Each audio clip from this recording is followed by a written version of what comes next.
Kansas City. I'm Serenity. Today we have poet Michael DeVar Long. How are you doing today, Michael? I'm well. How are you? All right. We're going to talk about a little bit about your poetry. Okay. I know you've been on the network before, Mm-hmm. and you were talking about your community events, so we're going to Okay. get into your poetry. So tell us a little bit about how you got into writing poetry. Writing poetry started for me in 1997. I was in college and I had gotten injured and just found myself with myself, trying to really sort some things out. I was going through some pretty serious life changes as far as coming to some spiritual consciousness, dealing with typical college life, a lot of extracurricular activities. Partying. Oh yeah, a little bit of that. But was really seeking for meaning at that time, and so poetry just became an outlet, interestingly, that I was able to pour myself into, because a lot of my teammates played college football. They didn't want to hear what I was talking about. Man, it's going on and stuff. So Yeah, we do I that know when we get later. most of your poetry is based on political issues and views. Political, cultural, spiritual, and typically at that time it was really spiritual, because I had found something I had never found before. I just discovered spiritual consciousness, and so a lot of my poetry dealt with that. And they used to call me the good Reverend Doctor up in college. So they clown me a little bit, but they respected and loved me, and I still love my college teammates, and I still talk with some of them. But poetry just really was something that took off for me. So it just became more of a natural outlet, finding my voice, and a gift that was given to me. So it was truly a blessing to find that and to use poetry as a means of expression to really share what I had discovered to be, truth. Yeah. So who would you say inspires you as a poet?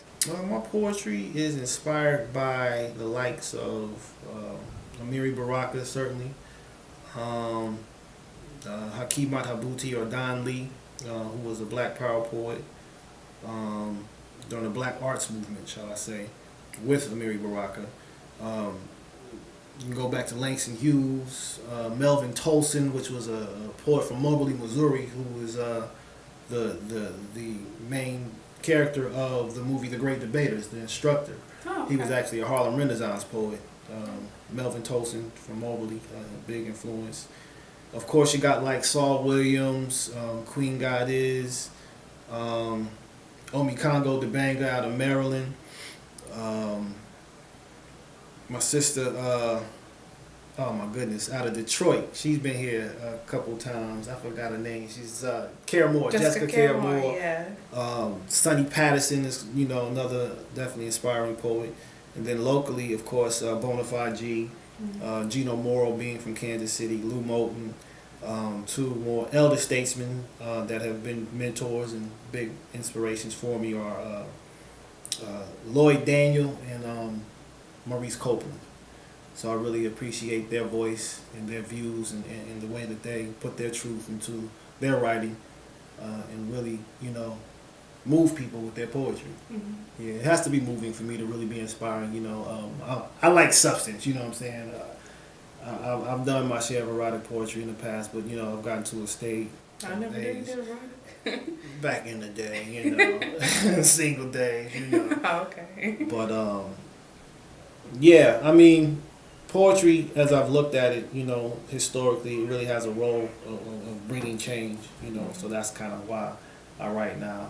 It's just, to bring some change. It makes sense of the world and myself. Speaking of that, most of your poems are usually more political, Mm-hmm. and I know you started doing community events. Mm-hmm. Tell us a little about what you're doing in the community now. Well, recently we've put on about 3 presentations for the community. The first one was called The Solution, and we were really wanting to get the Black community particularly to understand our identity and our role in world history, past, present, and future, to just make a reconciliation of what we've experienced and where we are today and how to get back to center, So our first presentation was called The Solution, and they're all really biblically based. Everything we do is based on scriptural principles and things like that. The second presentation that we did was called Understanding the Black Experience in America Through the Bible,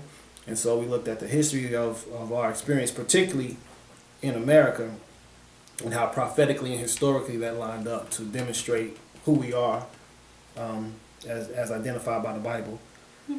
And then just recently, past 2 weeks ago, on what was that, Sunday in February, we had a Black History program called "The Bible is Black History," and we really demonstrated how the Bible itself is actually Black history. And so those are 3 events that we've put on with the camp I fellowship with, and then a greater assembly of some other different camps that we fellowship with. But we're having another assembly coming up, or event coming up this month in March on the 22nd. That's called "Protecting Your Temple in the Spirit of Health." And we're going to be going over pretty much biblical principles of maintaining and restoring health, as well as understanding the body as a temple biblically and what that means. And we're really going to flesh that out and really look into the symbology that the scriptures have in there as relates to the temple in our body, and how to really, make sure that we're keeping it in optimal health, because our community's suffering from health. Yes, definitely. So we definitely want to present some information as relates to that through a biblical basis. So yeah, but just trying to give back to the community in ways that I know would benefit the community as a whole. Right now, we're really looking at providing information. Right. We're on the information front right now, and that's crucial. So just using the gift that I've used as far as with poetry, public speaking, to really present in a different fashion with a different focus and a different message. So I know you have also said that poets are community changers. Or tell us a little bit about your background on that, or why you think that.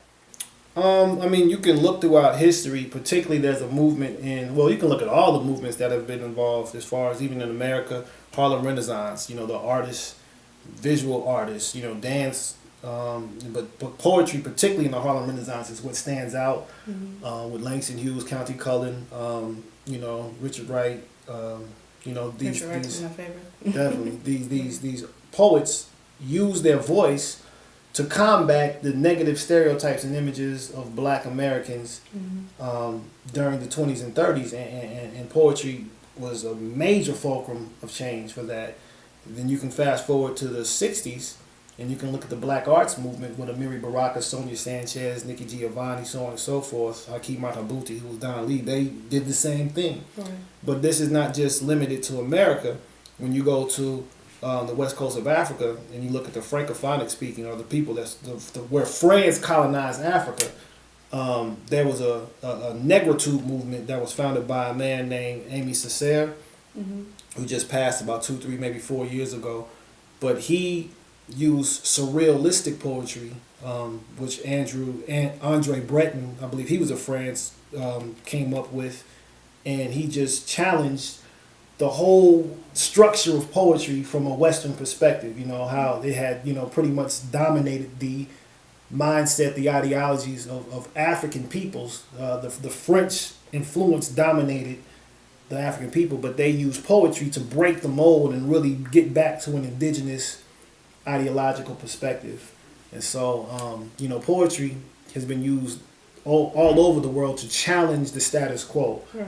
And I think of another poet by the name of Federico Garcia Lorca, who actually was a martyr. He was martyred, as a matter of fact, for his vocalization of dealing with the dominant society, as far as the elite is concerned. He really challenged the status quo that the elite had established in Spain. He was a Spanish poet.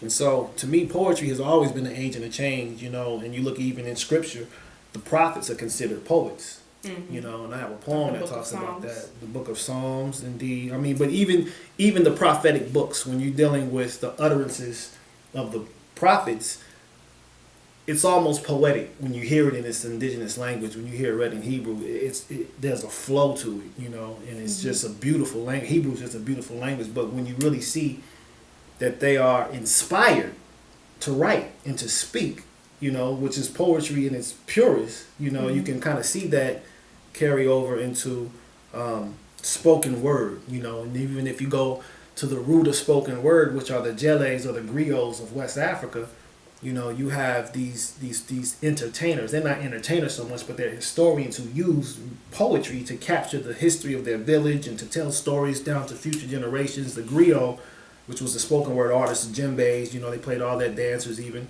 but they captured the history of their village or of their tribe, and they continued it through the oral tradition. So oral tradition has been huge, particularly in the African tradition. And so, yeah, man, that is powerful how poetry is used as an agent of change, you know, throughout society.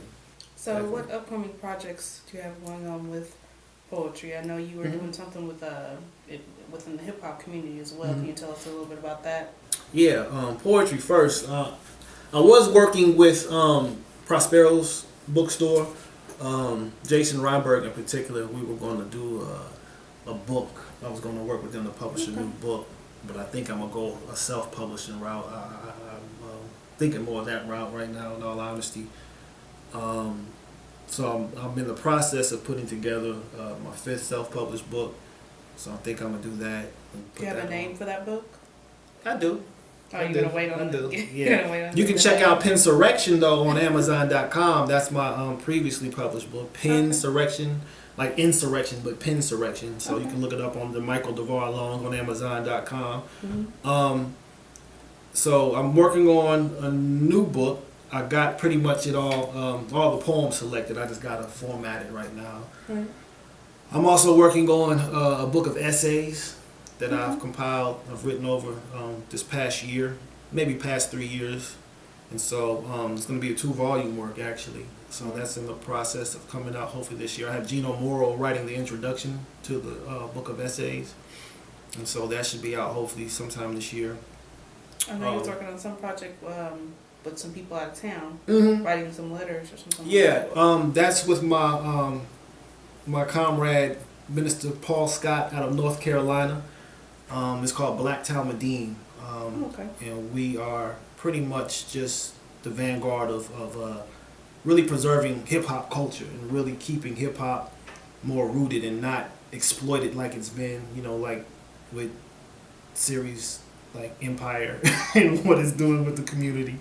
And really just kind of, you know, just continuing to portray blacks in a negative light, you know. So we're really challenging the entertainers and the artists to really, you know, keep the standard of artistry, you know, at a level that is not going to continue to I mean, just run our people through the muck, you know. I mean, we don't need this anymore. You know, you look at what's taking place this past summer and even presently, you know, with all these, you know, police murders of these young black men, you know, you think we'd still be aware and conscious of this stuff and not continue to criminalize our race in the image, you know, that is being promoted through hip-hop. And so we have a theme song that my college roommate Uriah Eliash Ben Israel put out. It's called Black Talmudim. You can check that out on Facebook. You can check it out on a blog that I host to, Hebrew Vision News. So you can check that out there. So how does somebody get in contact with you? You have a blog, Facebook, yeah, right. Twitter? Why don't you tell Twitter. My Twitter handler is @DeVar_the_Poet. Facebook is Michael DeVar Long. You can email me at DeVarThePoet@yahoo.com. That's pretty much some of the most effective ways to get in contact with me because, I mean, you know, I'm pretty social with the media myself, you know. Social media? Social media. Yeah, I like to network, you know, and build, you know, on some things like that. So, yeah, that's pretty much it. Well, thanks for coming in. Thanks for having me. All right. Serenity reminding you to spit your piece. Spit your piece. CMG wants you to always remember, the victory we call success goes to the best prepared. When you invest in your community, you're really just investing in yourself. Thanks.